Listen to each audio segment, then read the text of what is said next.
Hey, it's Lemon. Welcome to the Backlogs. Hope you're doing well. Today, we're going back to Dark Souls 1. Shocker, I know. To check out another weapon type that I've never really messed around with before. Thrusting swords. Depending on who you ask, they go by many different names. Espada Rapier, rapiers, other terminology that my stupid American mouth can't pronounce properly. But at the end of the day, we're talking about the pokey swords. There's 5 of them in the game, and compared to the brutal nature of Lordran, they almost feel out of place. But maybe that's exactly what one of you needs when playing through the game. So, with that in mind, let's talk about how to beat Dark Souls 1 with only thrusting swords. But first, a quick word from today's video sponsor, Boot.dev. Can you not? I cannot. Wait, are you saying you can't not, or you can't? What? What do you mean what? I mean what? Are you tired of everyone around you telling you that vibe coding with AI is the way of the future?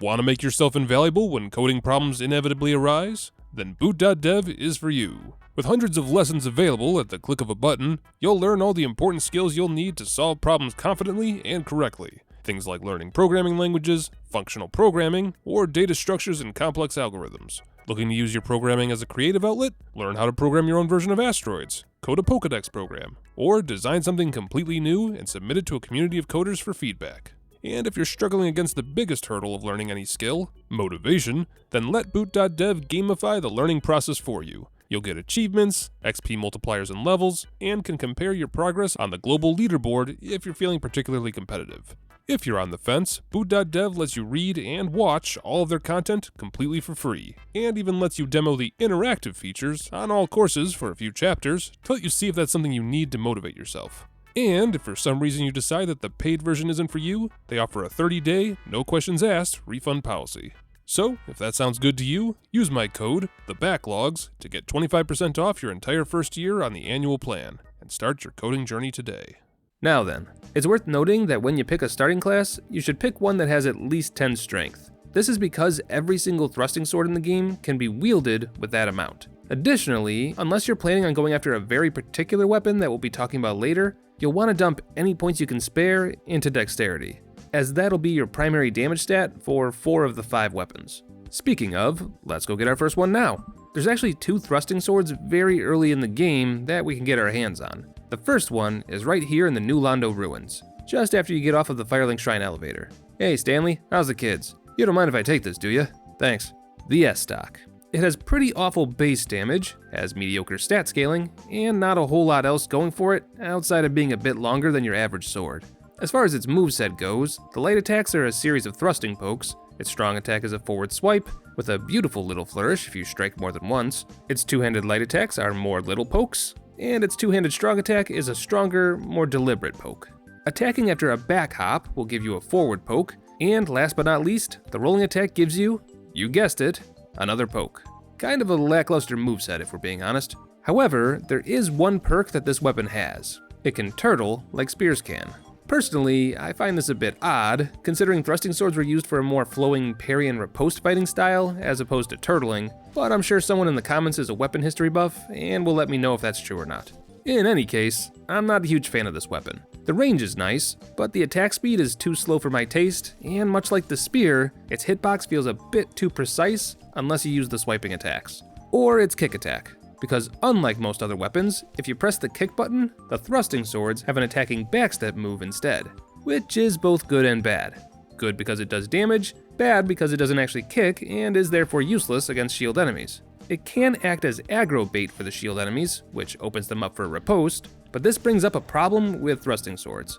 If you're not good at parries and ripostes, this weapon type might be a bit difficult for you, because it is absolutely designed around those mechanics. And if you don't believe me, let's take a look at our next weapon, which we can purchase from the Male Undead Merchant for 600 souls, the Rapier. The Rapier is a smaller, lighter version of the S-Stock. It does slightly less damage and has shorter reach, but it's half as heavy. And more importantly, to my previous point, it has enhanced critical hits. Just for comparison, S-Stock Riposte does 228 damage, while the Rapier does 249. That's the power of an increased critical stat, and thrusting weapons are one of 2 weapon types in the entire game that have it. Now, does every thrusting sword have a critical bonus? No. In fact, only 2 of the 5 do. but it's still worth noting, because if the developers only put critical bonuses on 2 weapon types, those weapon types are probably supposed to be used for critical hits, yeah? Right then. Moveset. It's exactly the same as the S-Stock. The only difference is the strong attacks, which are pokes instead of slashes. But other than that, exactly the same, but with stronger ripostes. It also feels a bit faster. Not by much, mind you, but just enough to feel different. Strange how such a small difference can make or break a weapon for me though. Playing with the S-Stock makes me feel like I'm trying to swim in pudding, but give me the Rapier and I don't even notice. It can't be more than a few frames of difference in weapon attack speed, but apparently that's enough. Oh yeah, forgot to mention, when it comes to thrusting swords, the left-hand moveset is a basic light attack and a very fancy parry animation. Thrusting swords actually have the shortest active parry window in the game, with only 6 frames per second, which is bad. But it has one of the shorter recovery windows to make up for that. So if you fail a parry, you can recover from it faster than most other options, which is great if you're already good at parries, but not so much if you need all the help you can get. It does look pretty cool when you dual wield them though. I can't deny that. But with the weapon mechanics fully explained, we've got some pushing forward to do. I grab Havel's ring because it feels important to stay light on my feet this go around, apply some lightning resin to our rapier to speed through the Taurus demon fight, and dump into dexterity with all the souls we've collected thus far, which again will help out with every weapon we're collecting today, so definitely not a wasted stat. And at +5, the rapier is definitely holding its own. It's not amazing damage, but it attacks fast enough to start adding up. My one gripe about the weapon class remains though, that hitbox. It's extremely precise, and when you've got an enemy that likes to hop around like the gargoyles, it can get really annoying really fast. But that's where the S-Stock comes in. It may not have better attack speed or critical damage, but it makes up for it with that sideswipe attack. It also has a move I didn't notice until just now, a running poke. I thought it was just another poke, but it's actually 2 hits, which can be a little risky to pull off, but works wonders when you do. And after dying an embarrassing amount of times to the gargoyles, that's the first bell rung. And to celebrate, why don't we go get the 3rd thrusting sword of the run? If we brave our way past the dogs and undead thieves, we can find the Mailbreaker, which is the stupidest weapon I've ever seen.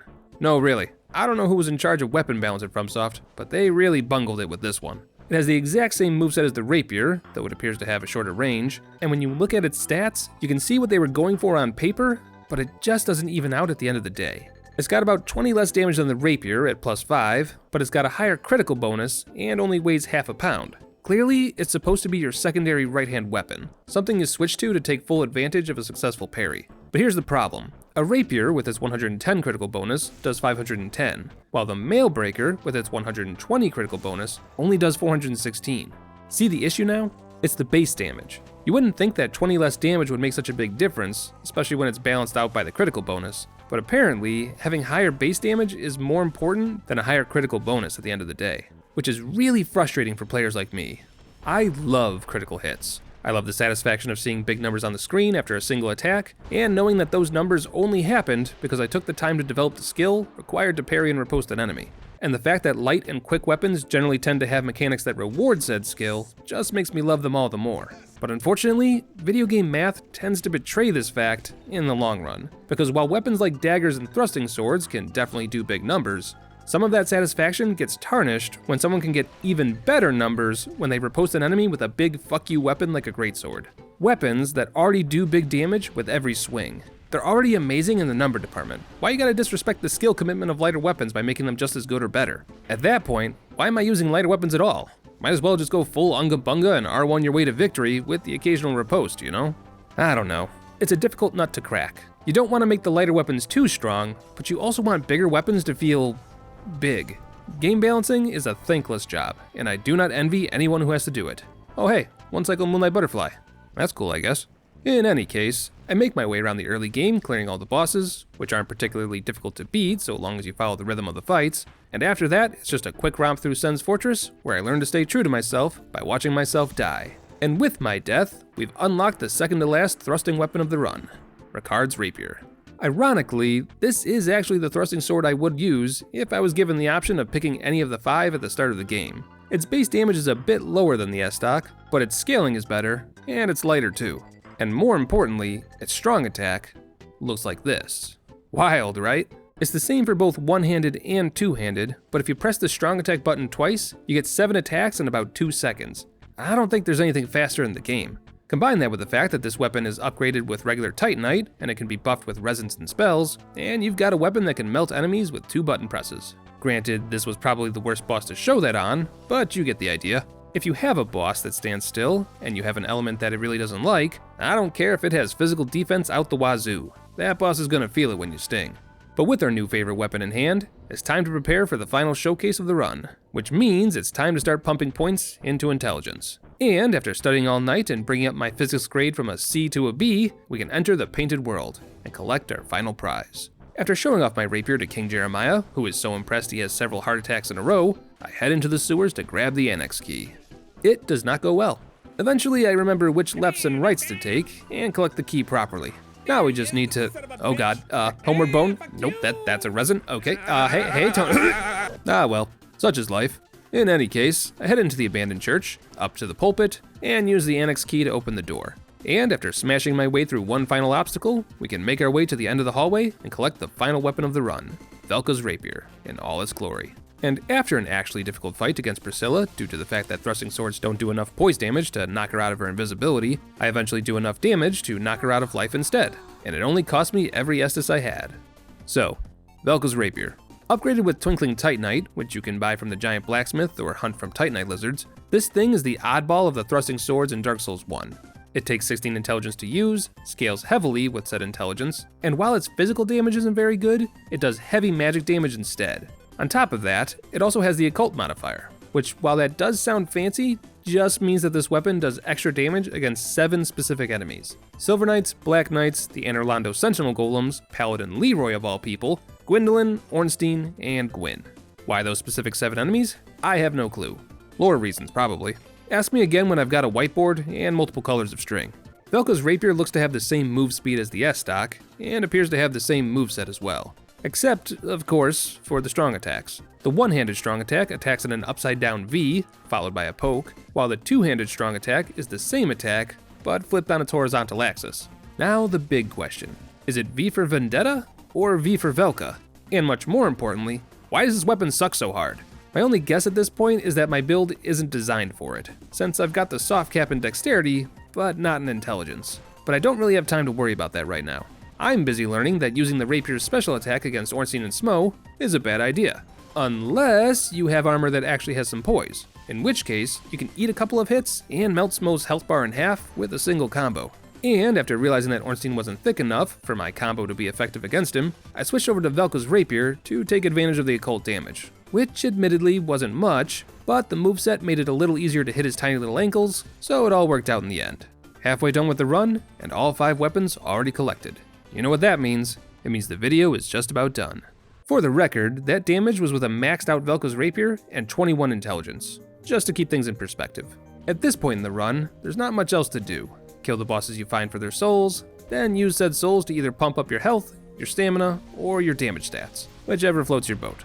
I decided that Ricard's rapier was my bread and butter for the run, since I didn't have the intelligence to really take advantage of Velka's rapier, and realized very quickly that two-handing it while doing the wombo combo was the way to go. The one-handed combo just doesn't do as much damage. That, and it's important to bring some sort of elemental buffs with you. The physical damage is great and all, but if you want to take full advantage of the weapon, adding some sort of buff will take your damage to the next level. Combine that with the knowledge of when to use the wombo combo versus the basic pokes, and you'll be good to go. In fact, regular attacks seem to do almost as much as the combo does. As with all things, it just depends on the enemy. In any case, let's wrap up the build. I collect the very large ember, hang out with the dick wraiths until they give me the chunks I need to upgrade Ricard's rapier to maximum, bask in its heavenly glow, then get to work melting down more kings. 4 kings? More like boar kings, am I right? Ah shit, killed that king with psychic damage from that pun. Run's dead, start over. Aside from upgrading our weapon to max, there's not a whole lot left we can add to the build. You can get the Hornet Ring from Sif's Arena for extra riposte damage, and so long as you killed Ornstein last, you can use the Leo Ring to increase any counter damage you might do in the middle of your fights too. But outside of that, there's really not much more to add. At least, not in the purest version of the run that we're currently doing. That said, if you're simply looking for a weapon and giving the thrusting swords a try, then please, add a little something something to your weapon. I've said it multiple times already, but this particular weapon set thrives when you add a buff to it, whether that's resins, magic weapon, or sunlight blade, whatever you can get your hands on. In fact, in case that wasn't obvious, you should be doing that for any weapon type you're using as a general rule. Get that damage, babe. you deserve it. But after proving that occult damage does not, in fact, keep skeletons from respawning, I give Nito the business with my flaming hot poker and call it a day on collecting the Lord's souls, which means it's time to see how thrusting weapons hold up against the DLC. And the answer is, not great. Velka's rapier is completely useless, due to the heavy magic resistance that the DLC bosses have, and Ricard's rapier's damage potential is capped pretty hard by the fact that the bosses here never sit still. Please, I just want to poke you. Sit still, you fuck! This does bring up one of my favorite parts about Dark Souls, though. It's not true of every weapon type, but for the thrusting swords at least, it's nice that there's enough variety between the weapons that each one can help you overcome specific problems. Need reach? Use the S-Stock. Need a second weapon to hide under your coat for PvP riposts, but don't have more than half a pound to spare? Use the Mailbreaker. Have a boss that stands still for 3 seconds but has a lot of health? Use Ricard's rapier. There's even a weapon that lets you practice writing the letter V. Sorry, but that's really all it's good for. If you want magic damage, Ricard's rapier buffed with a crystal magic weapon would probably do circles around that thing. But there you go. That's about all there is to say about thrusting sword weapons. Hopefully you learned something new today, or at the very least, were able to fall asleep at some point during my babbling. Keeping the lights off for you helps keep the lights on for me, so I appreciate you letting your phone scroll through my challenge run playlist while you sleep. Another weapon type down, another step closer to whatever comes next. Let me know if there's anything I missed about thrusting swords in the comments, or what weapon type you're most excited to see next. And if you had a good time today, maybe consider doing the YouTube things that everyone always yammers on about at the end of their videos. You know the ones. A big thank you again to boot.dev for sponsoring today's video, which, as a quick reminder, you can access with my link in the description or pinned comment down below. But other than that, that's all I've got. Take care of yourselves, be good to one another, and I'll see you all again soon.